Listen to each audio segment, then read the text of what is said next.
سب سے پہلے میں آپ سب کو کاروان کے اس پلیٹ فارم پر اور آج کے اس سیشن میں خوش آمدید کہتا ہوں۔ اور جیسا کہ آپ سب کے علم میں ہے کہ آج کا یہ سیشن ہمارا ایک خاص تناظر کے اندر رکھا گیا ہے، جو کہ حالیہ ایک ڈیبیٹ ہم سب کے نظروں کے سامنے سے گزری، ڈز گاڈ ایگزسٹ کے عنوان سے، جو کہ مفتی شمائل ندوی صاحب اور جاوید اختر صاحب کے درمیان ہوئی تھی۔ اور ہم سب نے کہیں نہ کہیں اس کے یا تو شارٹ کلپس کی صورت میں یا تو ہم اس سے گزرے ہیں، یا پھر کسی نے جو ہے فل ڈیبیٹ سنی ہے، اور بہت ساری چیزیں جو ہے وہ ہوئی ہیں۔ اصل میں اس پروگرام کو رکھنے کا مقصد کیا ہے، اس لیے عنوان جو اس کو دیا گیا تھا وہ تھا let's understand does God exist debate. اس ڈیبیٹ کے اندر بہت ساری باتیں، بہت سارے الفاظ، بہت ساری اصطلاحات کچھ اس طریقے کی استعمال ہوئی تھیں کہ جو ہمارے ذہنوں میں یا تو ہمیں سمجھ میں نہیں آئی تھیں، یا بہت ساری چیزیں ایسی تھیں جن میں ہمارے بھی اپنے کچھ نہ کچھ سوالات جو ہے وہ اٹھ رہے تھے۔ تو اسی لیے اس سیشن کو رکھا گیا، اور اسی لیے جو میسج آپ کو ریسیو ہوا ہوگا اس میں یہ بات واضح طور پر درج تھی کہ یہ ایک اوپن سیشن ہے، یعنی یہ کوئی واز نہیں ہے، یہ کوئی درس نہیں ہے، بلکہ یہ ایک اوپن سیشن ہوگا۔ ہمارے جو اسپیکر ہیں خاور بھائی انشاءاللہ تعالیٰ، وہ ابتدا کے اندر کچھ گفتگو رکھیں گے ہمارے سامنے مختصر سی، اور اس کے بعد پھر ہم اس کو انٹریکٹیو کرنے کی کوشش کریں گے، یعنی آپ لوگوں کی گفتگو، آپ لوگوں کے سوالات، آپ لوگوں کے انٹریکشن جو ہے وہ انشاءاللہ تعالیٰ اسپیکر کے ساتھ براہ راست ہوگا۔ تو بغیر کسی دیر کے میں انشاءاللہ تعالیٰ خاور بھائی سے ریکویسٹ کرتا ہوں کہ وہ اپنے مائک کو آن کر لیجئے۔ السلام علیکم ورحمۃ اللہ وبرکاتہ۔ بہت شکریہ عمر بھائی، بہت اچھی طریقے سے آپ نے جو بھی پریلیوڈ ہوتا ہے بہت اچھی طریقے سے دیا اور کلیئر کر دی کافی چیزیں، تو میرے بتانے کی ضرورت نہیں ہے الحمدللہ۔ تو بالکل شروع سے اسٹارٹ کرتے ہیں۔ ایک تو یہ کہ ظاہر ہے اس قسم کی چیزیں ہمارے معاشرے میں ہوتی نہیں ہیں، مناظرے وغیرہ ہم نے سنے ضرور ہے اس سے پہلے کہ علماء کرام میں ہوتے تھے، لیکن یہ چونکہ بالکل ایک نئی ڈیبیٹ تھی کہ ریلیجن ورسز ایتھیزم، تو اور پھر ظاہر ہے اس کی جو ٹرمنالوجیز ہیں وہ بھی مختلف ہے۔ ہم ویسے بھی ہمارا جو معاشرہ ہے بہت زیادہ پڑھا لکھا معاشرہ نہیں ہے، لاجکس واجکس کی بات ہم بہت کم سمجھ پاتے ہیں، اور ایسے میں بالکل ایسی ڈیبیٹ جو کہ کبھی سنی ہی نہیں، تو بہت ساری چیزیں ایسی تھیں بہت سارے لوگوں کے ذہنوں میں۔ میں نے خود بھی اس پہ مطلب بات کرنے سے پہلے کچھ ریسرچ کی ہے سمجھنے کے لیے کہ کیا بات کیا ہے الحمدللہ۔ ایک تو یہ کہ پہلی بات ہم سب یہ کلیئر کر لیں آپس میں کہ اگر ہم پیور عقل کی سطح پر مذہب کو یا دین کو یا اللہ کو ثابت کرنے پہ جائیں گے تو ہو نہیں سکتا۔ کسی بھی علماء کرام کبھی بھی اس کو ریکمینڈ نہیں کرتے۔ خود قرآن کے اندر جو افلا تعقلون وغیرہ ہے وہ تذکر تدبر کے لیے ہے، لیکن جو بات جاوید اختر نے کہی تھی نا کہ کوئی بھی فیتھ جو ہے وہ بلائنڈ فالوئنگ چاہتا ہے، تو بات ہے ایسی ہی کہ ہمیں جو ایمان لے کے آنا ہے وہ لانا تو دل کی آواز کے اوپر ہے۔ ڈاکٹر صاحب نے بڑی پیاری بات کی تھی، ڈاکٹر شاہ نے ایک دفعہ، کہ عقل تو کرائے کا وکیل ہے، جہاں دل گواہی دے دے اس کے حق میں دلیل لے آتا ہے۔ آپ نے خود بھی نوٹ کیا ہوگا کہ جو شخص آپ کو پسند ہوتا ہے اس کی بری باتوں کے لیے بھی آپ کے پاس اچھی جسٹیفیکیشنز موجود ہوتی ہیں۔ یہ بہت کلیئر ہوتا ہے جب ہم سیاسی پارٹی یا سیاسی کسی چیز کو سپورٹ کر رہے ہوتے ہیں، تو ان کی ویژن کو بھی کسی بھی قسم کی کوئی اپنی جو ہے اپنی قومیت کو ڈیفینڈ کر رہے ہوتے ہیں، تو ہم اس کے حق میں بہت ساری دلیلیں لے کے آ جاتے ہیں۔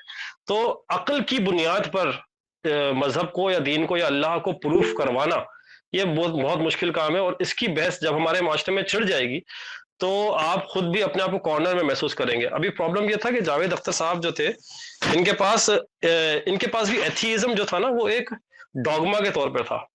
ڈوگما یا عقیدہ جو ہے یہ بڑی بیسک سی چیز ہوتی ہے، اور ایتھیزم آلدو لگتا بڑی عقل مندی والی چیز ہے، عقل پرستی والی چیز ہے، لیکن ڈاکٹر صاحب یہ جو جاوید اختر صاحب تھے انہوں نے خود بھی اس طریقے سے ایتھیزم کی چیزیں نہیں پڑھی ہوئی تھی۔ تو یہ خدا میں بلیو نہ کرنا ان کا عقیدے کی طرح تھا۔ دیکھیں تین چیزیں ہوتی ہیں، ایک ہوتا ہے عقیدہ، دوسری چیز ہوتی ہے علم، اور تیسری چیز ہوتی ہے ایمان۔ عقیدہ تو یہ ہے کہ آپ نے کسی چیزیں بلیو کر دیں جو کہ عموماً ہمارے معاشرے میں موجود ہے، لیکن الحمدللہ ہمارے پاس عقیدے کے ساتھ کچھ کہیں نہ کہیں سب کے دلوں میں ایمان الحمدللہ موجود ہے۔ ظاہر ہے ایتھیسٹ کے پاس تو وہ ایمان بھی موجود نہیں ہوگا، تو پھر ایتھیسٹ کو بڑا اسٹرانگ ہونا پڑتا ہے علم میں۔ جاوید اختر کے پاس اپنے بہت سارے مشاہدے تھے، ظاہر ہے ہسٹری تھوڑی سی پڑھی ہوئی تھی، ہسٹری کا بہت اس نے جو ہے وہ حوالہ دیا لیکن فلسافیکل جو ڈبیٹ ہے نا، دیکھیں 3 چیزیں جو ڈاکٹر شمائل ندوی صاحب نے کینسل کی کہ جن کی بنا پر ہم آج کی ڈبیٹ نہیں کریں گے، بہت کلیئر، بہت خوبصورت، بہت اچھی طریقے سے انہوں نے بتا دیا. پہلی بات تو انہوں نے کہا کہ ہم سائنس کے تحت نہیں کریں گے، اور بہت مطلب طے شدہ بات ہے. آپ خود بھی اگر سرچ کریں گے تو گاڈ ڈز ناٹ ایگزسٹ کا اگر آپ جملہ لکھ کے گوگل سے بھی پوچھیں گے کہ از دس اے سائنٹیفک سینٹینس، تو گوگل کہے گا کہ نو اٹ از ناٹ. سائنس کبھی بھی یہ نہیں کہہ سکتا کہ گاڈ ایگزسٹ نہیں کرتا. سائنس یہ کہہ سکتا ہے کہ گاڈ ایگزسٹ کرتا ہے یا نہیں کرتا ہمیں نہیں پتا. تو جو بات شمائل ندوی جو بار بار لے کر جا رہے تھے جاوید اختر کو کہ آپ کلیم کر رہے ہیں کہ گاڈ ایگزسٹ نہیں کرتا، آپ یہ کہہ سکتے ہیں کہ بھائی ہمیں نہیں پتا، جو کہ ایتھیزم کا عموماً فنڈا ہمیشہ رہا ہے کہ ایتھیزم جو ہے وہ کسی بھی سوال کے جواب میں یہ کہتا ہے کہ بھائی ہمیں نہیں پتا اور ہم ایکسپلور کر رہے ہیں. آپ ڈیفینیٹ نہ ہو جائیں، یعنی کہ وہ مذہب کے اوپر تنقید کرتے ہیں کہ مذہب ہمیشہ ڈیفینیٹ جواب دیتا ہے اور اس ڈیفینیٹیوٹی کی وجہ سے آپ کچھ نیا ایکسپلور نہیں کر پاتے. یہ ایتھیزم کا کیس ہے. لیکن جاوید اختر یہ بتا رہا تھا کہ نہیں، جو کیا کہتے ہیں گاڈ ہے وہ ایگزسٹ کرتا نہیں ہے. یہ اتنا بڑا کلیم ہے کہ اس کی کسی اور طریقے سے مطلب جسٹیفیکیشن آ ہی نہیں سکتی. پہلی بات تو یہ بات ختم ہو گئی کہ سائنس کے تھرو نہیں ہو سکتا، کیونکہ سائنس خود کہتی ہے کہ ہم فزکس کی حد تک ہیں، میٹا فزیکل ریالٹیز کو ہم جج نہیں کر سکتے. جس طرح انہوں نے کہا کہ آپ میٹل ڈیٹیکٹر سے پلاسٹک کو ڈیٹیکٹ نہیں کر سکتے، پہلی بات. دوسری بات یہ کہ انہوں نے وحی کا منع کیا، جو ریویلیشن کی بات کی کہ ہر قسم کی وحی، چاہے وہ اسلام ہو یا کرسچینٹی ہو یا جو بھی ابراہمک ہو یا نان ابراہمک ریلیجنز ہو، ان سب کی جو ریویلیشنز ہے وہ کوٹ نہیں ہو سکیں. بڑی لاجیکل بات تھی. یعنی کہ جو چیز پہ بیک کر سکتا تھا جاوید اختر وہ بھی کینسل ہو گیا، اور جس چیز پہ بیک کر سکتے تھے مفتی شمائل ندوی وہ بھی بیک ہو گیا. تیسری چیز جو انہوں نے کہی وہ تھی کہ مشاہدے سے، وہ بھی بڑے کلیئرلی طریقے سے انہوں نے منع کر دیا کہ یہ مشاہدے سے بھی نہیں ہو سکتا. تو اب چوتھی چیز جاتی ہے لاجک سے، عقل سے. یہ بڑا خطرناک ڈومین ہے، مطلب یہ علماء کرام خود بھی نہیں جانا چاہتے اس کے اندر، لیکن اس کو کسی طریقے سے انہوں نے اسٹارٹ بھی کیا اور کسی حد تک وہاں پہنچے بھی. ایک بات تو ہم یہ سمجھیں کہ اس قسم کی تمام بحثوں کے اندر نا، اس وقت بھی ہم جو سوشل ایولیوشن سے جا رہے ہیں، اس سوشل ایولیوشن کے اندر بھی جو آئیڈیاز ہمارے ارد گرد موجود ہے، اس میں سب سے بڑی پرابلم یہ ہوتی ہے کہ جب ہم کبھی ڈیبیٹ کرنے بیٹھتے ہیں تو سامنے والے کی ڈیفینیشنز اور آپ کی ڈیفینیشنز میں زمین آسمان کا فرق ہوتا ہے. یعنی کہ اگر آپ آج بھی کسی سے فیمنزم کی تعریف مانگیں تو کسی کے پاس کچھ تعریف ہے، کسی کے پاس کچھ تعریف ہے. اگر فیمنزم کی تعریف یہ ہے کہ بھائی خواتین کے حقوق پر کی حفاظت کرنا، تو پھر تو فیمنسٹ ہم سب ہیں شاید. چونکہ ڈیفینیشنز ویگ ہوتی ہیں، اس وجہ سے اس کو ڈیفینڈ کرنا یا ڈیفینڈ نہ کر پانا دونوں ہی ویگ ہو جاتے ہیں، تو کچھ بھی سالڈ نہیں ہو پاتا. جو پرابلم مجھے محسوس ہوا اس پوری ڈیبیٹ کے اندر وہ یہ تھا کہ خود جاوید اختر کے پاس بھی، شمائل ندوی کا میں نہیں سمجھتا ہوں کہ بڑے مجھے پریپیئرڈ نظر آ رہے تھے. وہ ان کے پاس ڈیفینیشنز کلیئر نہیں تھی، اور وہ جس ڈیفینیشنز کلیئر نہ ہونے کی وجہ سے بالکل بات سٹارٹ کہیں سے ہوتی تھی چلی کہیں ہو جاتی. جاوید اختر کا تو اسپیشلی جس سوال کے جواب بار بار شمائل ندوی مانگ رہے تھے، اس کے جواب میں وہ بحث ہی کوئی اور کر رہے تھے، جس پہ 2-3 دفعہ شمائل ندوی نے ان کو بڑا کلیئرلی کہا کہ یہ ڈبیٹ ہماری ہے نہیں، ہم مذہب کے اوپر بات کر نہیں رہے، ہم بات کر رہے ہیں گاڈ کے ہونے یا نہ ہونے پر. تو بہرحال ایک تو یہ کہ ڈیفینیشن، پہلی بات انہوں نے یہ رول آؤٹ کیا کہ ہمیں کیا کرنا ہے کیا نہیں کرنا. دوسری بات یہ کہ آرگیومنٹ دینے میں جو ان کا سب سے میجر پہلا جو کنٹینجنسی والا تھا وہ بہت کلیئر تھا، اور اس کو وہ آخر تک بریک نہیں کر سکے جاوید اختر. اور ظاہر ہے اسی بات پہ میں نے کچھ پوسٹ بھی دیکھی ہیں ایتھیسٹ وغیرہ کی بھی، وہ بھی جو اس کو ڈیفینڈ کرنے کی کوشش کر رہے ہیں. ہم یہ سمجھ لیتے ہیں کیونکہ سب سے بڑا آرگیومنٹ یہی تھا. دوسرا آرگیومنٹ جو تھا وہ آبجیکٹیو مورالٹی اور سبجیکٹیو مورالٹی تھی. بہت خوبصورت چیز ہے وہ بھی ڈیفینڈ کرنے کے لیے گاڈ کی ایگزسٹنس کو. لیکن ہم پہلے کنٹینجنسی کے اوپر بات کر لیتے ہیں. آرگیومنٹ بہت سمپل ہے، یعنی کہ ہر چیز ایگزسٹ کرنے کے لیے کسی اور چیز پہ ایگزسٹ کرتی ہے. اس کو آپ بہت سمپل طریقے سے لیں کہ ایک دن آپ اگر گھر میں اکیلے رہتے ہیں، آپ گھر میں داخل ہو اور آپ کو سامنے نظر آیا کہ بہت اچھا کھانا بنا رکھا ہے، بریانی وغیرہ رکھی ہے، تو آپ یقیناً یہ کہیں گے کہ کسی نے بنا کر رکھا ہے، ایسا تو نہیں سکتا کہ خود آ گیا ہو. تو یونیورس کا، کائنات کا بننا کسی ریزن کی وجہ سے ہے. اچھا، اس کے ریزنز جاننے پہ جو سولوشن، جو آرگیومنٹ بار بار چل رہا تھا کہ جاوید اختر پروف کرنے کے لیے، ایتھیسٹ پروف کرنے کے لیے کنٹینجنٹ چیزوں کا ہی سہارا لیتے رہتے ہیں. یعنی کہ کوئی شخص اگر یہ پوچھے کہ بریانی کیسے بنی، تو وہ یہ کہتے ہیں کہ بھائی یہ بریانی جو ہے نا، یہ اس میں چاول ڈلے ہیں، اس کے اندر مسالے ڈلے ہیں، اس میں گوشت ڈلا ہے. بالکل ڈلا ہے، لیکن یہ ڈالنے والا کون ہے، یہ بنانے والا کون ہے؟ جب تک آپ اس بینگ تک نہیں جائیں گے تب تک اس بینگ کی ضرورت محسوس ہوتی رہے گی. کنٹینجنٹ آرگومنٹ یہ تھا کہ تمام چیزیں جو ہے جو آپ کائنات کی دیکھتے ہیں، جب بھی آپ اس پہ بحث کریں گے اور یہ سمجھنے کی کوشش کریں گے یہ کہاں سے آئی، اس کے پیچھے کوئی اور ریزن ہوگا، اس کے پیچھے کوئی اور ریزن ہوگا، اس کے پیچھے کوئی اور ریزن ہوگا. یہ پورا آرگومنٹ یہ مطالبہ کرتا ہے کہ اس کے پیچھے کوئی شخصیت ہو جو جس نے اس کو بنایا ہو. اس کا نا چونکہ ہم ظاہر ہے بہت ریسرچ، بہت لاجیکل طریقے سے چیزوں کو نہیں دیکھتے، معاشرے کی بات کر رہا ہوں میں، تو ہم یہ سمجھ بھی نہیں پاتے. جس یونیورس میں ہم موجود ہے اس کا جو پریسیشن ہے، جتنے ڈسٹینس کے اوپر زمین کو موجود ہونا تھا، جس کی وجہ سے یہاں پہ لائف کو ایگزسٹ کرنا تھا، جس ڈسٹینس پہ تمام ستاروں کو موجود ہونا تھا، ستارے جس طرح ایک دوسرے کے گرد گردش کر رہے ہیں، اس کے تمام جو قوانین اب تک سائنس کو سمجھ میں آئے ہیں، میں سائنٹیفکلی بتا رہا ہوں، اس کی پروبیبلٹی کہ یہ ایسا ہی ہو جائے، یعنی کہ بگ بینگ ہو اور بگ بینگ کے بعد یہ تمام چیزیں یہاں پر موجود رہیں، اس کی پروبیبلٹی 10⁻120 10⁻120 ہے. یعنی کہ اس کو اس طرح سمجھے کہ 0.0000028 دفعہ زیرو لگانے کے بعد اگر آپ 1 لگائیں گے اتنے پرسنٹ اس کی پروبیبلٹی ہے. پروبیبلٹی سمجھ میں آتی ہے سب کو؟ پروبیبلٹی سے میری مراد یہ ہے کہ جب میں سکہ اچھالتا ہوں تو سکے کے 2 رخ ہوتے ہیں، یعنی کہ یا تو ہیڈز آئے گا یا ٹیلز آئے گا. تو ہیڈ یا ٹیل آنے کی پروبیبلٹی کتنی ہے؟ 50% ہے. ظاہر ہے اس کے اندر آپ ویریشن بڑھاتے جائیں، اگر آپ 3 رخ والا سکہ، 4 رخ والا سکہ، 5 رخ والا سکہ ڈالتے جائیں گے تو پروبیبلٹی 50 سے 40، 40 سے 30، 30 سے 20 کم ہوتی جائے گی. جتنے ویریبلز بڑھتے جاتے ہیں اتنی پروبیبلٹی کم ہوتی جاتی ہے. تو اس کائنات کا اس طرح موجود ہونا، جس طرح ہم موجود ہیں، اس زمین پہ لائف کا ایگزسٹ کرنا، ان سیاروں کا آپس میں اس طرح انٹریکٹ کرنا، یہ تمام لاز کا اس طرح موجود ہونا، اس کی پروبیبلٹی جو ہے وہ 1/10⁻120 ہے. اچھا 10⁻120 اتنی مشکل چیز تھی کہ مجھے خود بھی جو ہے وہ 2-3 دفعہ میں سمجھنا پڑا. 10⁻120 سے مراد یہ ہے کہ آپ 1 لکھیں اور 1 کے بعد 120 زیرو لگائیں.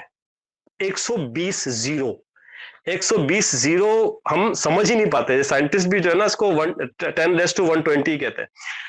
120 زیرو کو آپ، میں نے اس سے سمجھنے کی کوشش کی چیٹ جی پی ٹی سے کہ بلینز اور ملینز یا ٹریلینز کے اندر کچھ بتا دیں، تو اس نے یہ کہا کہ ٹریلین کو اگر آپ ٹریلین سے ملٹی پلائی کریں، ایڈ نہیں کریں، ٹریلین کو ٹریلین سے ملٹی پلائی کرنے پر جو فگر آئے گی اس فگر کو مزید ٹریلین سے ملٹی پلائی کریں، پھر جو فگر آئے گی اس کو مزید ٹریلین سے ملٹی پلائی کریں، اور ایسا آپ 12 دفعہ کریں. تو آپ سوچیں جو نمبر آئے گا ظاہر ہے ہم تو کیلکولیٹ بھی نہیں کر سکتے. تو یعنی کہ اس کائنات کا اس طرح بننا اتنی دفعہ غلط ہونے کے بعد صحیح ہو سکتا تھا، یعنی کہ انتہائی اتفاقی ہے. تو اسی لیے اس کائنات کے بننے کے پیچھے کسی شخص کا موجود ہونا، کسی نیسیسری بینگ، جو وہ بول رہے تھے نا نیسیسری بینگ، نیسیسری کا مطلب ہمیں پتا ہے ضروری، بینگ کا مطلب کوئی شخصیت، کسی ایسی شخصیت کا موجود ہونا ضروری ہے جو اس کو اس طرح کر سکے، ورنہ آٹومیٹکلی اس سب کا اس طرح ہونا ناممکن ہے.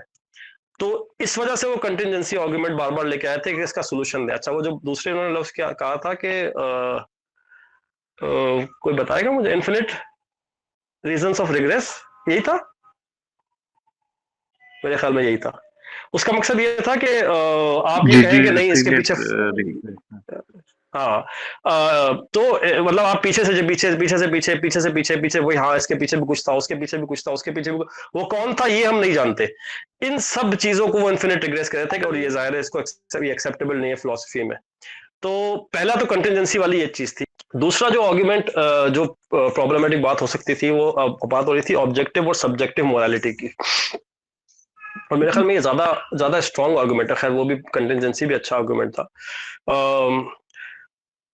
آبجیکٹو اور سبجیکٹو مورالیٹی یہ ہے کہ آپ یہ کہیں کہ اچھے اور غلط کی جو تمیز ہے، کیا ہونا چاہیے کیا نہیں ہونا چاہیے، اخلاقیات کیا ہے، کیا صحیح ہے کیا غلط ہے، یہ اگر انسان مل کے خود، جاوید اختر کا آرگومنٹ یہ تھا کہ انسان خود ڈرائیو کرتے ہیں، یعنی کہ DERIVE والا ڈرائیو کر رہا ہوں میں، جو وہ لانگ رین والی بات کر رہا تھا کہ رانگ لین والی، کہ ہم ڈیسائیڈ کرتے ہیں کہ یار اس طرف جانا ہے اور اس طرف نہیں جانا، تو اب جو شخص اس طرف جا رہا ہے وہ غلط کر رہا ہے، تو کسی انسان نے ڈیسائیڈ کیا ہے کہ راستہ صحیح یہ ہے اور جو اس کے اگینسٹ جائے گا وہ غلط جائے گا، اور چونکہ ظاہر ہے تجربوں کی بنیاد پر ہے کہ ہم نے ڈیسائیڈ کر لیا تھا کہ بھائی اس روڈ پہ چلنے والا جو جائے گا وہ اس طرف جائے گا اور سامنے سے آنے والا وہ غلط ہے، تو اس قسم کے ہم نے قوانین مسلسل بنائے ہیں انسان نے، اور وہ قوانین بنا کے وہ یہاں پہنچ گیا ہے کہ ہمارے پاس اب یہ بلٹ ان موجود ہے کہ ہمیں یہ یوں کرنا چاہیے اور یوں نہیں کرنا چاہیے. یہ ہے سبجیکٹو مورالٹی، یعنی کہ انسان جو ہے وہ خود ڈیسائیڈ کریں گے، وہ معاشرہ ڈیسائیڈ کرے گا، وہ لوگ ڈیسائیڈ کریں گے.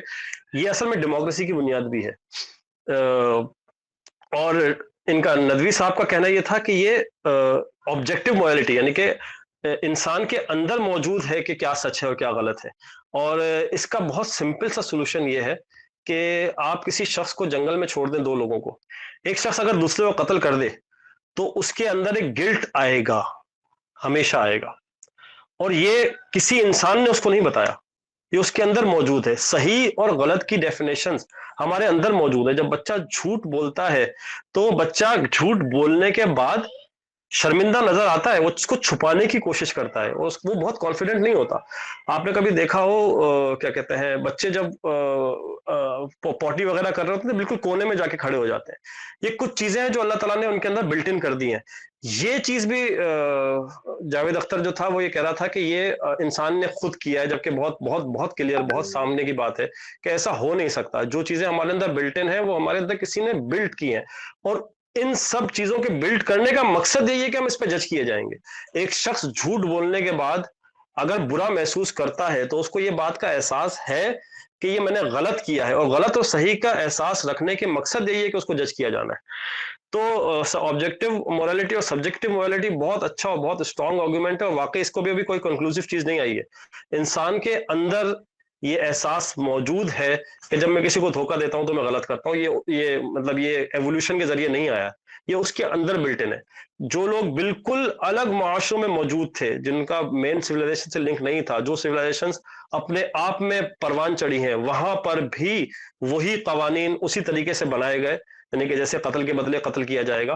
تو یہ وہ بلٹ ان اسکیل ہے جو اللہ تعالیٰ نے ہمارے اندر ڈالا ہے، اور اس کا آرگومنٹیٹیولی فلسفیکلی کوئی اور ریزن سمجھ میں نہیں آتا سوائے اس کے کہ کوئی ایک بینگ ہے جس نے ہمارے اندر یہ اسکیل ڈالا ہے. اور اس اسکیل کے ڈالنے کا ایک جو آخرت کے اوپر ایمان ہے نا، اس کا بھی بڑا کلیئر ہو جاتا ہے کہ ہم جج اس پہ کیے جائیں گے. اس وجہ سے یہ ہمارے اندر بلٹ ان موجود ہے.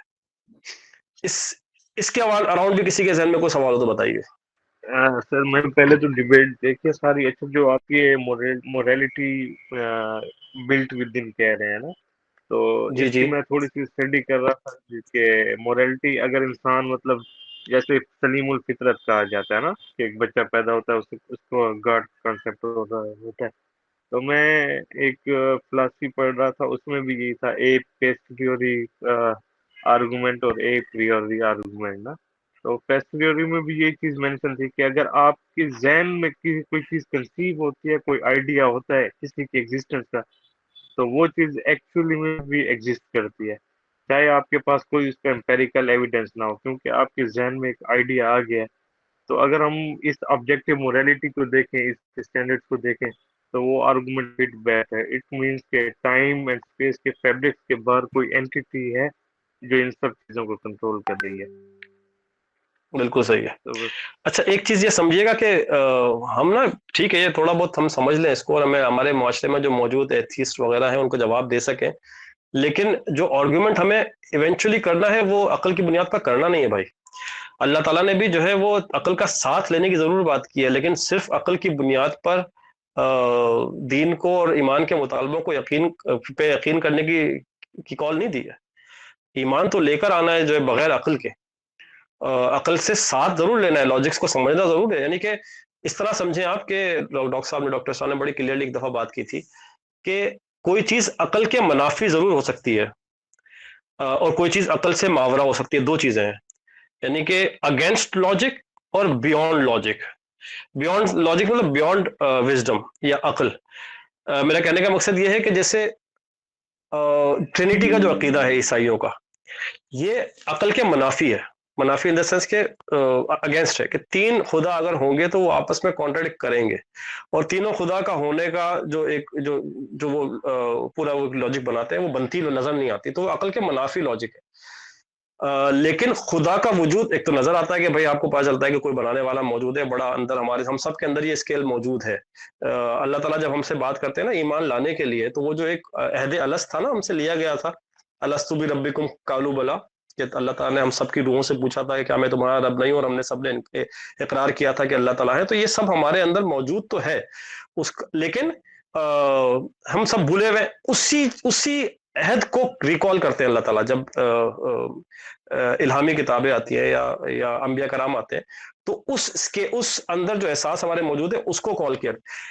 تو اگر صرف عقل کی بنیاد پر ذیشان ہم جائیں گے نا تو بہت بہت چانسز ہے کہ ہم بھٹک جائیں۔ تو بس یہ یاد رکھیے گا، اور وہ والی بات بڑی خوبصورت ہے کہ ہم عقل کرائے کا وکیل ہے بھائی، جہاں دل ٹھک جائے گا اس کے حق میں دلیل دے دے گا۔ تو عقل کو ہی سب کچھ نہیں سمجھنا۔ جو یہ سائنٹزم اور سائنس اور سائنٹزم کی بات کر رہے تھے نا مفتی شمائل ندوی، وہ بہت صحیح کر رہے تھے کہ سائنس کا سہارا ضرور لینا ہے۔ سائنس کا کمپس اور وحی کا کمپس دونوں ایک ساتھ ہو سکتے ہیں، بس جس وقت وحی کا کمپس سائنس کے کمپس کے اگینسٹ ہو جائے اس وقت سائنس کے کمپس کو جیب میں ڈال کے وحی کا کمپس لے کے آگے چلنا ہے۔ بس یہی فرق تھا جو اصل میں کرسچینٹی، چونکہ وہ بہت برا ان کا ایکسپیرینس رہا تھا کرسچینٹی کے ساتھ، یہ ایسا ہی ہے کہ کسی شخص کو اگر کوئی جعلی آئی فون دے دے تو اس کے بعد وہ آئی فون سے نفرت کرنے لگ جائے۔ تو جو یورپ میں لوگ موجود ہیں ان کا ریلیجن سے نفرت ہو گئی، کیونکہ کرسچینٹی نے بڑا ایک ورژن، ایک ایسا برا ورژن دیا تھا جو اس وقت کی کرسچینٹی تھی، کہ مطلب وہ اتنے متنفر ہوئے کہ پھر صرف عقل کی طرف چلے گئے۔ مجھے یقین ہے ہمارے پاس جو آڈینس ہوگی وہ لٹریٹ ہوگی ان 3 قوانین پر جس بنیاد پر یہ تہذیب آج موجود ہے، یعنی کہ خدا کے وجود کا انکار، یا بلکہ خدا کے وجود کا انکار نہیں، سائنس جو شروع ہوئی تھی، جو سیکولر تھاٹ شروع ہوئی تھی، انلائٹنمنٹ جو بھی یورپ میں رینیسانس شروع ہوئی ہے، وہ اس بات پر نہیں تھی کہ خدا نہیں ہے، وہ اس بات پر تھی کہ خدا ہے یا نہیں ہے اس پر بحث نہیں کرنی، بحث اس پہ کرنی ہے کائنات ہے۔ تو یعنی کہ خدا کے وجود کے اگینسٹ میں کائنات کے وجود کے اوپر بحث کرنے کی ضرورت ہے، اور اپنی انرجیز جو ہے وہ خدا کو ڈھونڈنے میں نہیں لگانی، کائنات کو سرچ کرنے میں لگانی ہے۔ پہلا اصول تو یہ تھا۔ دوسرا اصول یہ تھا کہ روح ہے یا نہیں ہے اس پر بحث نہیں کرنی ہے، جسم ہے۔ تو روح کی بہتری کے لیے، روح کے سکون کے لیے، اس کی غذا کے لیے کام نہیں کرنا، بلکہ جسم کی بہتری کے لیے، جسم کی پرزروینس کے لیے، اس کی خوبصورتی کے لیے، اس کے لیے کام کرنا ہے۔ 2 باتیں۔ تیسری بات یہ کہ آخرت ہے یا نہیں ہے اس پہ بحث نہیں کرنی، ہمیں دنیا ہے، نظر آتی ہے، تو مرنے کے بعد کسی نے واپس آ کے نہیں بتایا کہ آخرت یا کوئی آفٹر ورلڈ ہے یا نہیں ہے۔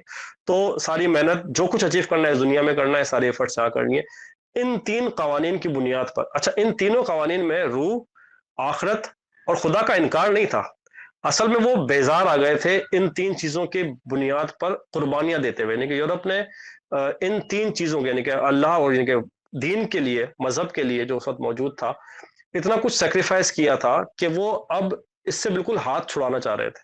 تو انہوں نے کہا تھا بھائی ہوگا، جو بلیو کرنا چاہتا ہے کرے، جو نہیں کرنا چاہتا نہیں کرے، لیکن اب ہم اس کے اوپر ایفرٹس نہیں کریں گے، اس سے محنت نہیں کریں گے۔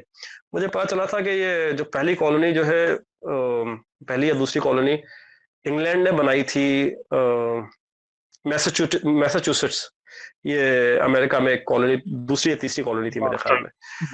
تو وہاں جو لوگ پہنچے تھے، وہ جو شپ لے کر گیا تھا وہ تو انگلینڈ کا تھا، لیکن وہ جن لوگوں کو لے گیا تھا وہ عیسائیت کا انتہائی کٹر فرقہ تھا، اور ان کا بلیف یہ تھا کہ دنیا جو ہے وہ اللہ تعالیٰ نے ہمیں جو ہے وہ ٹیسٹ کے لیے بھیجا ہے، جو ہماری آئیڈیالوجی ہے، اور ٹیسٹ میں ہم فیل ہو جاتے ہیں جب ہم ہنستے ہیں، جب ہم میوزک سنتے ہیں، جب ہم انجوائے کرتے ہیں، تو ہمارے پاس دروازہ کھل جاتا ہے شیطان کا، تو پھر شیطان ہمیں بہکا سکتا ہے، تو اب ہم ہنسیں گے نہیں۔ یہ وہ سیکٹ تھا کرسچینٹی کا جنہوں نے اپنے اوپر ہنسنا منع کیا ہوا تھا، ان کو صرف زندگی گزارنی تھی دنیا کے اندر، اور کسی قسم کی کوئی انجوائمنٹ نہیں کرنی تھی۔ آپ سے سمجھ رہے ہیں کہ کتنا ایکسٹریم ورژن تھا وہ کرسچینٹی کا۔ تو کرسچینٹی اس نہج سے پہنچ چکی تھی، اس سے کچھ کم رہے ہوں گے باقی، لیکن ان سب کے لیے دنیا امپورٹنٹ نہیں ہے، آخرت امپورٹنٹ ہے، یہی مین چیز تھی، اور اس کے اندر رہتے ہوئے انہوں نے دنیا کو بالکل چھوڑا ہوا تھا۔ تو جو ظاہر ہے ہمیں پتا ہے کہ اسلام کا ورلڈ ویو نہیں ہے، تو اس وجہ سے وہ وہاں چلے گئے، اس ایکسٹریم پہ چلے گئے کہ اب ہمیں دنیا کے اوپر ہی محنت کرنی ہے اور آخرت کا بالکل انکار کرنا ہے۔ اس وجہ سے آج ہم جو ہے وہ عقل پرستی کی طرف جا رہے ہیں، ہم سب کچھ عقل کی بنیاد پہ پرکھنے کی کوشش کر رہے ہیں، اور یہ غلط راستہ ہے۔ ظاہر ہے ہر دور میں جہالتیں رہی ہیں، یہ وہ جہالت ہے جس کا مطلب یہ ایتھیسٹ کے پاس بھی اس وقت یہ جو نظریہ ہے یہ ڈائی ڈاؤن کر رہا ہے۔ اس وقت آپ کو پتا ہے سیکولرزم بہت ہمارے پاس تو چیزیں لیٹ آتی ہے نا، پوسٹ سیکولرزم چل رہا ہے اس وقت، یعنی کہ اب بات یہ ہو رہی ہے یورپ اور امریکہ کے اندر بھی کہ we need a religion to fill this gap, جو یہاں موجود گیپ ہے نا سینوں کے اندر۔ میں نے آج ہی ریسرچ کی ہے، پہلے بھی میرا یہ کلیئرٹی تھی، لیکن میں نے آج فیکٹس اینڈ فگرز کے ساتھ ریسرچ کی کہ جو بات شمائل ندوی صاحب نے کہی تھی کہ ریلیجن کی وجہ سے برائیاں نہیں ہوتی اور ریلیجن نہ ہونے کی وجہ سے برائیاں ہو سکتی ہیں۔ اچھا یہ دونوں ہی باتیں نا ایبسولوٹ نہیں ہے، ہم بڑے آرام سے جج کرتے ہیں۔ جو جاوید اختر نے بات کی، جاوید اختر مجھے حیرت ہوئی کہ تھوڑا بہت پڑھا لکھا آدمی ہے یہ، اس کے باوجود جاوید اختر نے دو تین ایسی جنرلائزیشن کی ہیں جہاں جہاں مذہب موجود ہے وہاں وہاں پہ برائیاں ہیں، ظلم ہے۔ یہ مطلب بے وقوفانہ بات ہے، اس وجہ سے کہہ رہا ہوں کیونکہ اگر آپ کو ہسٹری نہیں پتا تو آپ کو نہیں پتا کہ امپیریلزم کیا ہوتا ہے، اور امپیریلزم کس طرح کنٹرول کرنے کے لیے اپنے جو ماتحت ممالک ہوتے ہیں ان کی اکانومی کو، ان کی سوشل لائف کو خراب کرتا ہے۔ کیا ہمیں نہیں پتا کہ اس وقت جتنے بھی آزاد ممالک ہیں وہ بظاہر آزاد ہیں نہیں، وہاں پپٹ گورنمنٹ موجود ہے، اور پورا ورلڈ آرڈر جو ہے وہ معذرت امریکہ یا جو برطانیہ کی انہیریٹنس تھی جو امریکہ کو ملی تھی اس سے چل رہا ہے۔ کیا ہمیں نہیں پتا کہ جو ملک ترقی کرنا چاہ بھی رہے ہیں ان کو ترقی کرنے نہیں دی جا رہی؟ کیا وینیزویلا کے ساتھ جو ہو رہا ہے اس وقت اتنا ایویڈنٹ چیز موجود ہے، اس کا کہیں حوالہ نہیں دیا جاوید اختر نے، اور اتنے آرام سے جنرلائز کیا کہ صرف مذہب وہ ریزن ہے جس کی وجہ سے کیا کہتے ہیں پرابلمز ہو رہی ہیں۔ ہزاروں ریزنز ہوتے ہیں جرائم کے ہونے میں، اس میں کوئی دو رائے نہیں ہے کہ جہاں پراسپیرٹی آتی ہے وہاں سکون، وہاں اسٹیبلائزیشن آتی ہے، لیکن سائنٹیفکلی پروون ہے کہ اگر کوئی شخص غریب ہے تو ظاہر پریشانیوں میں مسائب میں رہے گا اور اس کی لائف اچھی نہیں ہوگی، اس کو اس کی بیسک نیڈز مل جائیں تب تک وہ پیسہ اس کو ہیپینس دے گا۔ بیسک نیڈ میں پتا ہے کہ سیکورٹی چاہیے، گھر چاہیے، ہیلتھ چاہیے، ایجوکیشن چاہیے، کپڑے چاہیے، اور ظاہر بریڈ اینڈ بٹر چاہیے۔ یہ چیزیں پوری ہو جائیں، یہ ظاہر ایک مڈل کلاس کی بھی ہو جاتی ہیں۔ اس کے بعد کا جو پیسہ ہے وہ اس کو خوشی نہیں دیتا، یہ سائیکولوجیکلی سائنٹیفکلی پروون ہے۔ اس کے بعد پیسہ جو ہے وہ گارنٹی نہیں ہے، اس وقت تک واقعی ہے، واقعی چیزیں جب پوری ہوتی ہیں تو جیسے نبی کریم صلی اللہ علیہ وسلم نے فرمایا کہ فقر جو ہے وہ کفر تک لے جاتا ہے، یعنی کہ اگر واقعی محتاجی ہو اور بندہ ہینڈ ٹو ماؤتھ ہو تو وہ اس کے بھٹکنے کے چانسز زیادہ ہوتے ہیں۔ تو معاشرے کے اندر، ایک اسلامی معاشرے کے اندر اسلامی حکومت کے اوپر یہ فرض ہے کہ وہ اس بیئر منیمم تک تو لے کر آئے لوگوں کو کہ ان کو ہینڈ ٹو ماؤتھ والی سچویشن نہ ہو، لیکن اس کے بعد پیسہ جو ہے وہ سکون نہیں دیتا، یہ طے شدہ بات ہے۔ اور اس کا بہت سمپل ریزن ایک تو یہ ہے کہ دنیا میں اینزائٹی اور ڈپریشن سب سے زیادہ جو ہے وہ ویسٹرن کنٹریز میں، سوسائڈ ریشو جو ہے وہ ڈیولپڈ کنٹریز میں، چاہے وہ جاپان ہو، ساؤتھ کوریا ہو، ویسٹرن یورپ ہو، ایسٹرن یورپ بھی، اور امریکاز ہو، اور باوجود اس کے کہ باقی جگہوں کے اوپر جو ہے وہ ریلیجن نبی ہو تب بھی ان کے پاس کم ہے۔ یہ سب تو بہت بہت بیوقوفانہ جنرلائزیشن کی ہے جاوید اختر نے، اور تو مجھے تو یقین ہے کہ جاوید اختر نے جو ہے وہ اپنا کیس بگاڑا ہے ایتھیزم کا۔ جو مجھے پرابلم ہے وہ صرف یہ ہے کہ کچھ جو پوائنٹس تھے جاوید اختر کے وہ بہت جذباتی تھے۔ اب یہ ڈیبیٹ نا جذبات والی تھی نہیں، یہ ڈیبیٹ تھی علمی بنیاد پر، اور جاوید اختر بغیر پریپریشن کے یا اپنے کانفیڈنس میں یا اپنی جو کامن سینس نے شروع میں کہا تھا کہ میرے پاس کچھ کامن سینس، میں سائنس پڑھا ہوا نہیں ہوں، میرے پاس کچھ کامن سینس ہے، اور اسی کی بنیاد پہ دلیل، اسی وجہ سے بار بار وہ ٹاپک سے آف بھی ہو رہا تھا کہ جو چیزیں ذہن میں سوچ کے لایا ہوا تھا وہی بتانی تھی بار بار۔ لیکن پرابلم یہ ہے کہ ہماری عوام بھی جذباتی ہے، ہماری عوام بھی علمی نہیں ہے، تو کچھ باتیں جو اس نے کہی ہیں وہ لوگوں کے ذہنوں میں بیٹھ گئی ہوں گی۔ جیسے کہ اس نے یہ کہا کہ جو ریلیجن اگر خدا ہے تو ملک دنیا ایسی کیوں چل رہی ہے؟ اچھا یہ واقعی مشکل سوال ہے، اور میں چاہوں گا کہ آپ میں سے کوئی اس کا جواب دے تاکہ ہم پھر وہاں پہنچے جہاں ہمیں پہنچنا ہے انشاءاللہ۔ اگر خدا ہے تو ہم اتنی بری دنیا میں کیوں زندگی گزار رہے ہیں؟ سر اس میں جب میں یہ ڈبیٹ سن رہا تھا تو میرے ذہن میں بھی یہی آ رہا تھا نا، جب انہوں نے کہا کہ اگر خدا ہے، یہ کیسا خدا ہے، اس نے گڈ اینڈ ایول بنائی ہے، اس نے ایول کی فری ول جو دی ہے، وہ جو بات ہو رہی تھی نا، تو let's say for the sake of argument کہہ دیتے ہیں خدا ہوں، نہیں ہے، پھر یہ ایول کہاں سے آئی؟ پھر بھی ایول تو ایگزسٹ کرتی ہے نا ہوں، معاشرے میں، تب ہوں۔ اس کا کیا آنسر بنتا ہے؟ اب خدا پہ تو نہیں بلیم نہیں نہیں نہیں جا رہا کیونکہ خدا ہے نہیں، فار دا سیک آف نہیں نہیں نہیں آرگومنٹ نشان، دیجیے آپ بات کریں، آپ پوری کریں۔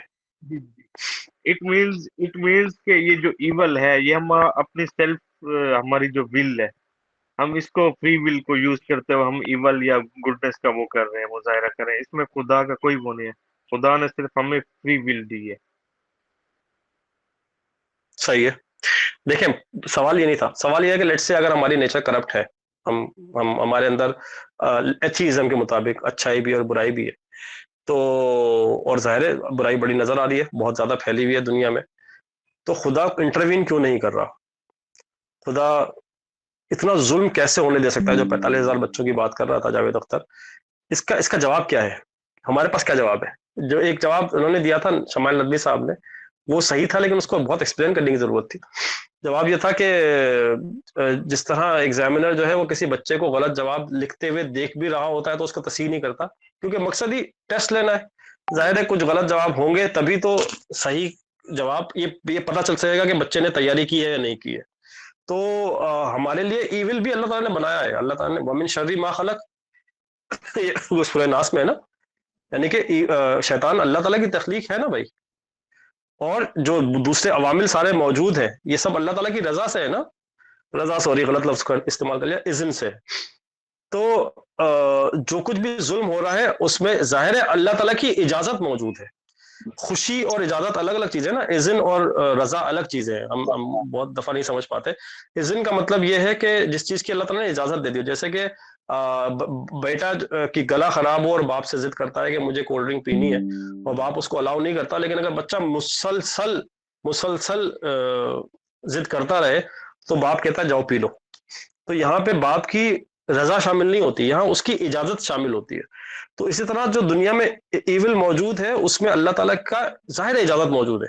دنیا میں ہم کہتے ہیں نا کوئی بھی پتا بغیر اللہ کی اجازت کے ہل نہیں سکتا، تو کچھ بھی اللہ کی اجازت کے بغیر ہو نہیں۔ 45,000 بچے جو مر رہے ہیں وہ ظاہر ہے اللہ کی اجازت کے بغیر نہیں مر رہے، یہ بات تو ہم کلیئر کریں، لیکن اس میں اللہ کی رضا شامل نہیں، پہلی بات۔ دوسری بات یہ کہ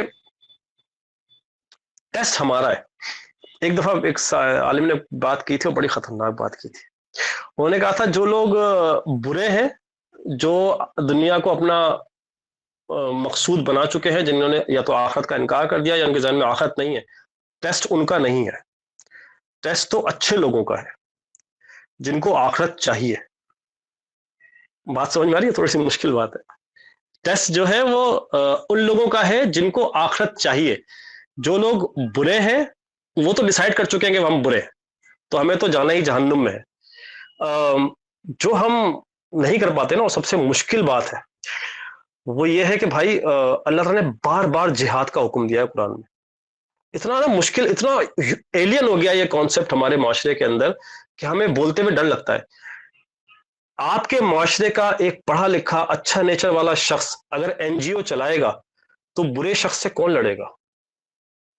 اللہ تعالیٰ کو آپ کا جہاد چاہیے بھائی، دنیا میں ظلم ہوگا اور مزید بڑھے گا، اللہ تعالیٰ کی سنت ہے، جب تک اچھے لوگ کھڑے نہیں ہوں گے۔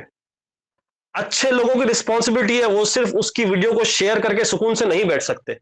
بات یہ ہے، جو سوال ہے، جو ٹیسٹ ہے وہ ہے ہی اچھے لوگوں کا، آپ کا اور میرا ٹیسٹ ہے۔ جو 45,000 بچے مر رہے ہیں، باقی لوگ تو بھلے شیئر کریں اس ویڈیو کو، آپ کا اور میری جو ہے وہ چھوٹ شیئر کے اوپر نہیں ہوگی بھائی۔ ہم سے یہ پوچھا جائے گا کہ تمہیں تو سمجھ میں آ گیا تھا نا کہ حق کیا ہے، تم نے کچھ کیوں نہیں کیا؟ تو جتنا ظلم بڑھے گا اتنا سیویئر ٹیسٹ ہوگا، اور ہمارا ٹیسٹ ہے۔ اصل بات یہی ہے۔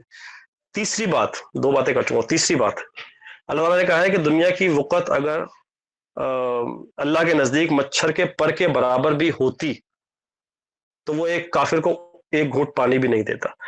ہم یہ سمجھے نا یہاں جتنے بھی چیزیں ہو رہی ہیں بری پریشانی تکلیف مسائل بہت ٹیمپرری ہے.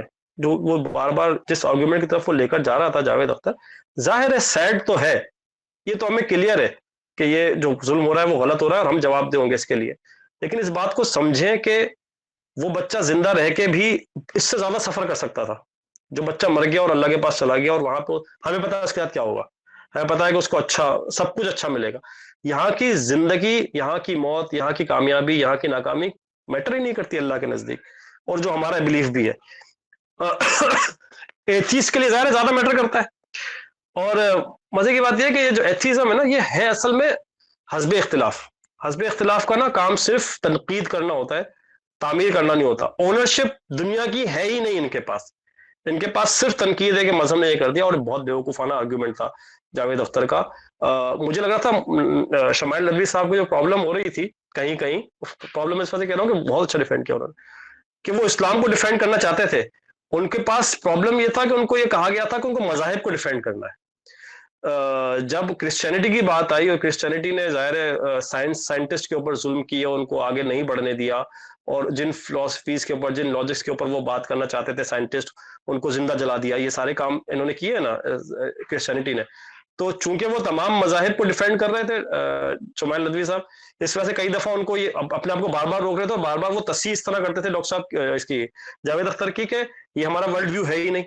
ورلڈ ویو سے ان کا مقصد یہی تھا کہ ہمارا عقیدہ یہ نہیں ہے بھائی, ہمارا جو ہم جو جس بات کر رہے ہیں وہ بات یہ ہے کہ بہت لمبا سوال آ گیا مریم کا, ابھی سنتے ہیں. تو میں کیا بات کر رہا تھا, ہاں کہ اسلام نے تو کبھی منع ہی نہیں کیا, اور جو ڈیوائن گائیڈنس ہے اس میں کبھی بھی دنیا کو ایکسپلور کرنے کا کبھی منع نہیں کیا گیا. تو یہ اب مسئلہ یہی تھا نا, جاوید اختر کے جو آرگومنٹس تھے نا وہ تجربات کی بنیاد پر تھے, فلسفی کی بنیاد پر, وہ ہسٹری کی بنیاد پر تھے. کرسچینٹی کے جتنے بھی حوالے دیے واقعی کرسچینٹی ایسی تھی اس کے اگینسٹ میں تو آپ کوئی بھی شخص جو ہے وہ ایتھیسٹ ہو جائے. لیکن ہم بات یہاں پہ بات کرسچینٹی کو ڈیفینڈ کرنے کی کر ہی نہیں تھے. کرسچینٹی کا پرسیکیوشن تھا ہی نہیں, کرسچینٹی کا مقدمہ تھا ہی نہیں, بات تھی ایتھیزم کی اور تھیزم کی. تو بڑا جو ہے مجھے تقریباً مایوسی ہوئی ہے جاوید اختر سے کہ اس نے اس طرح نہ تیاری کی, اور بڑا مجھے تو لگ رہا ہے کہ کیس خراب ہوا ہے تھیسٹ کا. اچھا, ایک آرگومنٹ جو ہم ظاہر ہے جو شمائل ندوی صاحب نے دیا, اور وہ شاید لیئرڈ بھی ہے, وہ یہ تھا کہ اگر اللہ تعالیٰ انٹروین نہیں کرتے تو ہم دعا کیوں مانگتے ہیں. مشکل سوال تھا نا, کسی کے پاس کوئی جواب ہے؟ جی سر. اچھا, اس میں سر دو قسم کی چیزیں نا, ایک ہے انڈیویجول لیول پہ تو اللہ پاک ہمارے معاملات میں انٹروین کرتے ہیں, ہماری دعائیں قبول کرتے ہیں یا نہیں کرتے, ٹھیک ہے نا. دوسری چیز ہے, ایک چیز ہے کہ بحثیت مجموعی, ٹھیک ہے نا, ایک جگہ پر ظلم ہو رہا ہے, جیسے اب یہ اسرائیل اور اس کی فلسطین کے بچوں کا ہو رہا ہے نا, تو اس میں اللہ تعالیٰ نے خود انٹرونشن نہیں کرنی, اللہ تعالیٰ نے جہاد کا راستہ رکھا ہے, یا آپ اللہ تعالیٰ نے جیسے اس کو اب بالکل صحیح. ہم ذیشان سوری آپ کی بات کاٹ رہا ہوں, بہت اچھا آپ نے سمپ کیا. بھائی اللہ تعالیٰ کی سنت یہی ہے, بہت کلیئر ہے. انڈیویجول کا جو حساب کتاب ہے وہ کہاں ہوگا, آخرت میں نا. جی جی. ایک فرد کا حساب کتاب کہاں ہوگا, آخرت میں. اور قوموں کا حساب کتاب کہاں ہوتا ہے, دنیا میں. قوموں کا حساب کتاب دنیا میں ہوگا بھائی, اللہ تعالیٰ کی سنت ہے, بہت کلیئر ہے. آپ کا میٹر جو ہے, جو انڈیویجول میٹر ہے, وہ آخرت میں نمٹایا جائے گا, لیکن لوگوں کے گناہوں کی سزا, قوموں کے گناہوں کی سزا انہیں دنیا میں ملتی ہے. یہ کلیئر ہے, ہم اس پہ کوئی ڈاؤٹ تو نہیں ہے کسی کو. ہم جو سفر کر رہے ہیں ایز اے قوم مسلمان, اس کی سیدھی بات یہ ہے کہ ہم نے جو ہے وہ ہم نے اللہ کے جو احکامات ہیں ان کو نگلیکٹ کیا ہے, ہم نے اللہ تعالیٰ کی نافرمانیاں کی ہیں. ہم مسلمان ایز اے قوم اسلام کو ریپرزینٹ کر ہی نہیں رہے. ہم پر جو ذمہ داری اللہ تعالیٰ کی وہ یہ جو ویک اپ کال ہے اصل میں, میں کئی دفعہ اللہ کا شکر ادا کرتا ہوں کہ پاکستان کے اندر بہت زیادہ پیسہ نہیں ہے. ہم نا بہت آرام سے اللہ کو بھولنے والے لوگ ہو سکتے ہیں. ہمیں ابھی اللہ یاد اس وجہ سے آ رہا ہے کہ ہم مشکلات میں. آپ سوچیں ہمارے پاس UAE اور قطر کی طرح اگر پیسہ ہوتا تو ہم جتنا آج کچھ لوگوں کو یاد ہے اتنا بھی یاد نہیں ہوتا اللہ تعالیٰ. تو یہ ویک اپ کال ہے اللہ تعالیٰ کی طرف سے بار بار، جو ہم پر مظالم، جو ہم پر پریشانیاں آ رہی ہیں، کیونکہ اللہ تعالیٰ ہم سے ایکسپیکٹ کرتے ہیں اگر ہمارے ساتھ سب کچھ اوکے ہو جائے تو ہم تو بالکل اللہ کو بھولنے والے ہو جائیں گے. تو قوموں کا جو بھی حساب کتاب ہے وہ دنیا میں ہوگا. اگر ہم کچھ قوم کلیکٹیولی غلط کریں گے تو ہمیں کلیکٹیولی سزا ملے گی دنیا میں. اور انڈیویجولس کے اندر ظاہر ہم نے دیکھا ہے کہ کئی دفعہ آپ کسی شخص کی دعاؤں سے، بھائی ماں کی دعا سے واقعی نصیب بدل جاتا ہے، کسی کا بہت کچھ مل جاتا ہے دعاؤں سے، مطلب طے شدہ بات ہے. لیکن اگر آپ ایک نافرمان قوم ہے اور آپ دعائیں مانگ رہی ہیں تو دعاؤں سے نہیں ہوگا، آپ کو فرما بردار بننا پڑے گا. اللہ تعالیٰ کے نزدیک ظاہر ہے جو وہ شعر ہے نا، کافر ہے تو شمشیر پہ کرتا ہے بھروسہ، مومن ہے تو بے تیغ بھی لڑتا ہے سپاہی. تو واقعی ٹیکنالوجی وغیرہ کچھ میٹر نہیں کرتی اللہ تعالیٰ کے لیے جب ہمیں جتوانا ہو تو، لیکن اس کے لیے ضروری ہے کہ بھائی فضائے بدر پیدا کرنا، وہ لوگ تو لے کر آؤ جن کے لیے دعائیں قبول کی جائے. ہم وہ لوگ نہیں ہیں. پرابلم یہ ہے ہمیں لگتا ہے کہ ہم مسلمان ہو گئے تو ہم اہل ایمان ہو گئے. مومن اور مسلمان میں بڑا فرق ہے. جس نے واقعی دنیا کو چھوڑ دیا ہو اور جس کا ٹارگٹ آخرت ہو اور وہ دن رات اس کا اللہ تعالیٰ کے ساتھ گزرتا ہو، وہ جنگ یا جہاد جو کر رہا ہو وہ اپنے ملک کی سیفٹی سیکیورٹی کے لیے نہیں کر رہا ہو، وہ اللہ کے دین کو نافذ کرنے کے لیے کر رہا ہو، تب اللہ تعالیٰ انٹروین کرتے ہیں. اور تب بھی کئی دفعہ نہیں کرتے. آپ کو پتا ہے کئی دفعہ ایسا ہوا ہے کہ اس کے باوجود تحریکیں ناکام ہوئی ہے.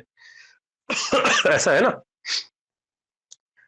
ایک بات سمجھنے کی ضرورت ہے، تینوں چیزیں ہمیں کرنی ہوں گی. ہم نا یا تو ہم اس پہ چلے جاتے ہیں، یا تو ہم صرف جو ہے وہ ٹیکنالوجی میں آگے جائیں گے، یا پھر ہم صرف دعائیں کرنے مسلح پہ بیٹھ جائیں گے. بھائی دونوں کام کرنے پڑیں گے. نبی کریم صلی اللہ علیہ وسلم نے جب کفار کے ساتھ جنگ لڑی تھی تو 313 کے اگینسٹ 1000 تھے نا، 1/3 تو تھے نا، ٹیکنالوجی وائز بھی اور اسٹرینتھ وائز بھی 1/3 تو تھے نا. ہم 1/3 بھی نہیں ہے اس وقت، ہے نا. اچھا، ایمان لانے کے بعد، ایمان میں کہہ رہا ہوں، اسلام کی بات نہیں کر رہا میں، ایمان کی بات کر رہا ہوں. جب آپ کا جینا مرنا سونا جاگنا اٹھنا بیٹھنا سب کچھ اللہ کے لیے ہو جائے، آخرت کے لیے ہو جائے، اس کے بعد بھی لڑتے ہوئے اگر آپ مر جاتے ہیں تو اس بات کی تسلی رکھیں کہ آپ جیت گئے. جیسے کہ ہمیں پتا چلتا ہے کہ مکی دور کے اندر جتنا ماشاءاللہ الحمدللہ جو صحابہ کرام نے قربانیاں دی ہیں وہ سب کامیاب تھے نا. ایسے ہی ہے نا. انہوں نے تو نہیں دیکھی تھی فتح مکہ، نہیں دیکھی انہوں نے صلح حدیبیہ نہیں دیکھی، انہوں نے غلبہ دین نہیں دیکھا، انہوں نے فارس اور روم کو گرتے ہوئے نہیں دیکھا، لیکن وہ کامیاب ہے کیونکہ مومن کا ٹارگٹ دنیا نہیں ہوتا. دنیا کے اندر بہتری کرنا اس کی ذمہ داری ہوتا ہے، اور اس ذمہ داری کے لیے وہ جان دینے کے لیے تیار ہوتا ہے. یہ چاہیے اللہ تعالیٰ کو. اور دوسری چیز جو تمہیں پسند ہے، اللہ تعالیٰ نے کہا ہے صلح حدیبیہ کے لیے یا فتح مکہ کے لیے، تو یہاں بہت کلیئرلی اللہ تعالیٰ نے کہہ دیا کہ یہ جو چیز ہے، یعنی کہ دنیا میں جو فتح ہے وہ تمہیں پسند ہے، اللہ تعالیٰ کو پسند نہیں ہے. اللہ تعالیٰ کو کیا پسند ہے؟ آپ کلیئر کریں گے نا آپ کو اندازہ ہوگا.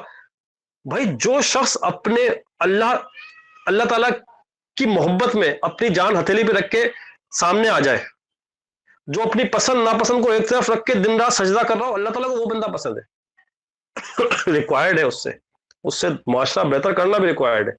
اس کو اپنے کمفرٹ زون میں نہیں جانا، اپنا کمفرٹ زون چھوڑ کے بس ریکوائرڈ وہ ہے جو معاشرہ اللہ تعالیٰ کو چاہیے.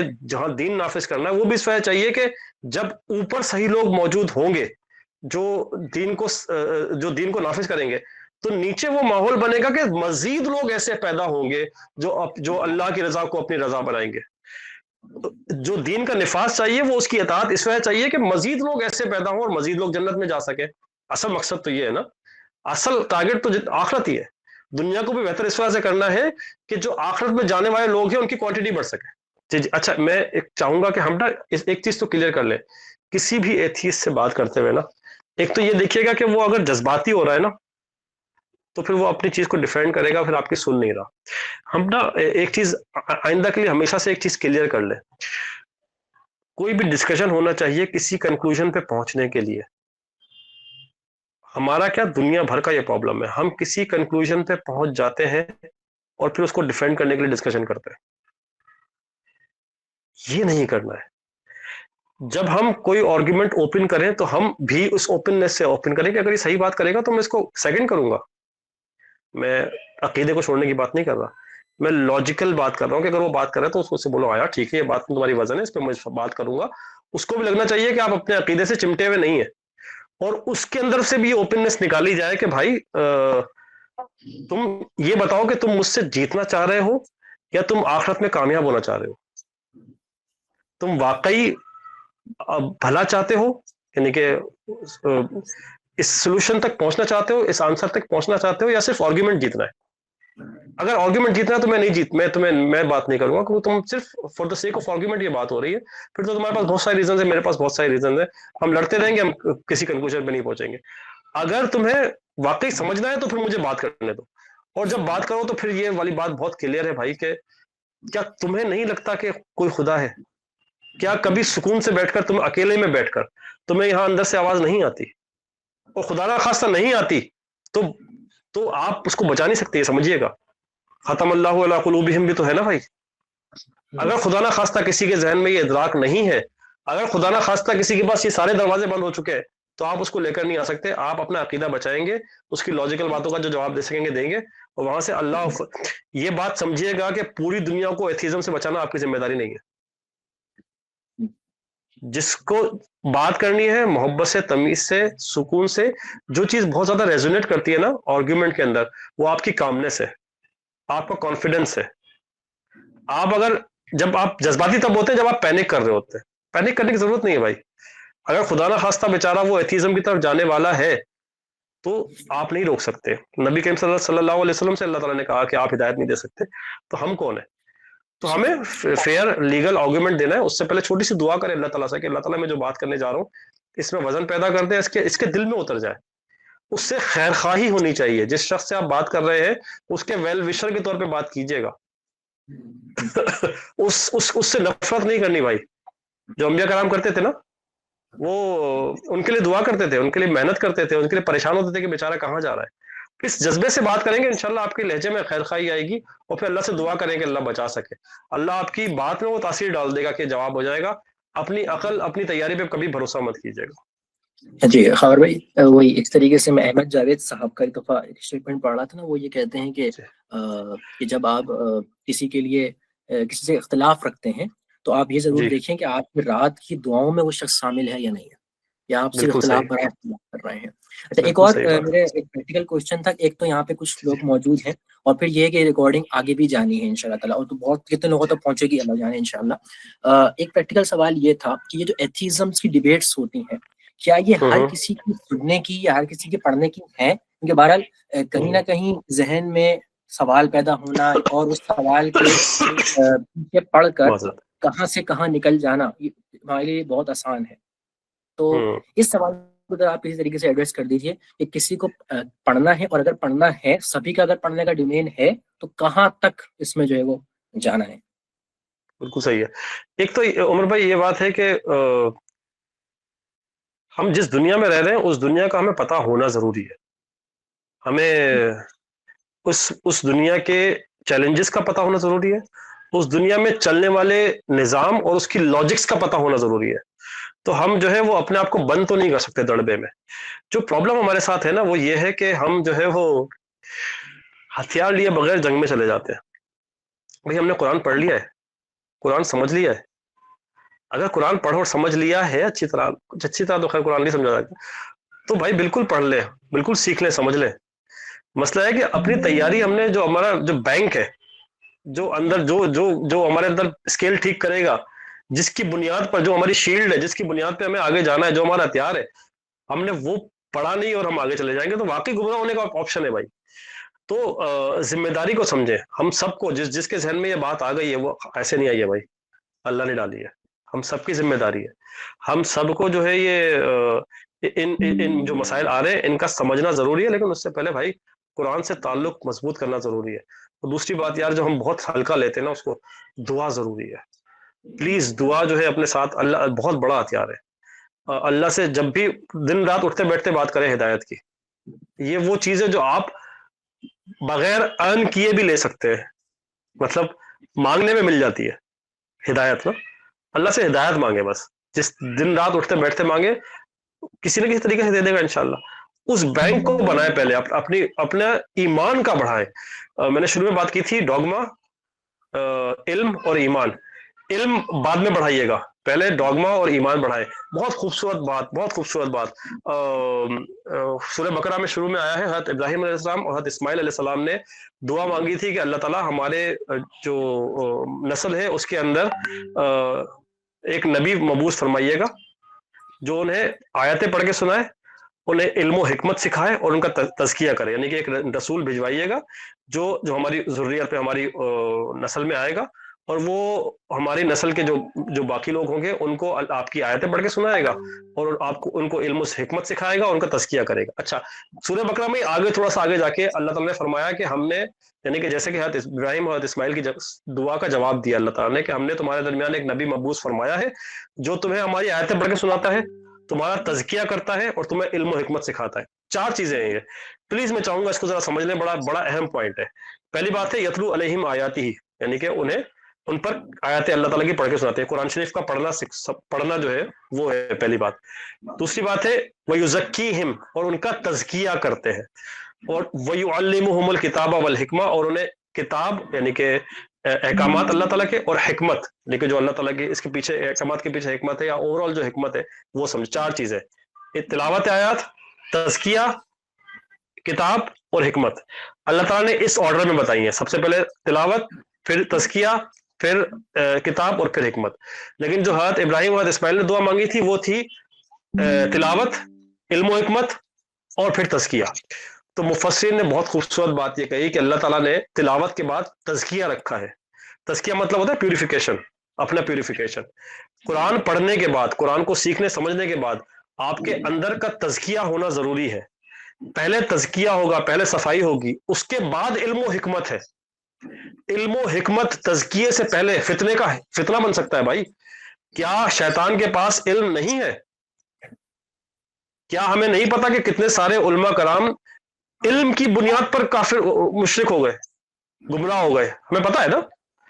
تو پہلے تعلق کریٹ کرنا ہے اپنا قرآن کے ساتھ، اس کے بعد پیوریفیکیشن کرنی ہے اپنی بھائی، اور پھر علم و حکمت کی طرف جانا ہے۔ تو اور ہو سکتا ہے سائملٹینیسلی آپ کر رہے ہو کیونکہ آپ جلدی میں ہے، تو لیکن یہ سمجھیے گا امپورٹنس یہی ہے، قرآن سے تعلق، پھر اپنی پیوریفیکیشن کانسٹنٹلی ہونے کی ضرورت ہے۔ ہم بہت آرام سے اس کا شکار ہو سکتے ہیں، اور علم و حکمت ساتھ ساتھ ہوتی رہے گی انشاءاللہ۔